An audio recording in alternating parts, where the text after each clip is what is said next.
હળવદના સાપકડા ગામમાં વીજ લાઇનના કામમાં છેલ્લા 1 મહિનાથી ભારે નારાજગી છે। કિસાન સંઘર્ષ સમિતિ જ્યાં કંપની નિયમ મુજબ કામ કરી રહી છે ત્યાં કામ અટકાવી દીધું છે।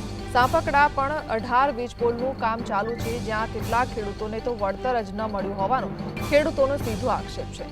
ધારાસભ્ય જિગ્નેશ મેવાણી અને પાલ આંબલિયાએ સાપકડા પહોંચી કંપની અને પોલીસ પ્રશાસન સામે આકરા પ્રહારો કર્યા છે। આગેવાનોએ કહ્યું છે કે આટલો અત્યાચાર થઈ રહ્યો છે, શું તમારી માણસાઈ મરી ગઈ છે? એક તો પરવાનગી વગર ખેતરમાં કામ કરવામાં આવે છે ને વિરોધ કરવામાં આવે તો લાઠીચાર્જ કરવામાં આવે છે।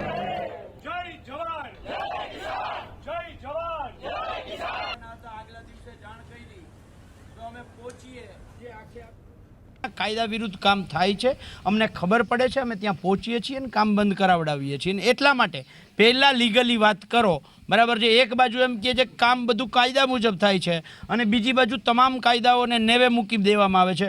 1885નો ટેલિગ્રાફ એક્ટ, 2003નો ઇલેક્ટ્રિસિટી એક્ટ અને 2013નો જમીન સંપાદનના કાયદા ઉપર આ લોકો બુલડોઝર ફેરવે છે। બધા જ ખેડૂતોની એક જ માંગ છે, અમારી બિલની ચૂકવણી કરો અને આગળ કામ કરો। આ ગામની અંદર 1 થી 18 થાંભલા છે। વળતર અમુક ખેડૂતોને મળ્યું છે, બાગાયત પાકમાં કોઈને 1 રૂપિયો પણ નથી મળ્યો।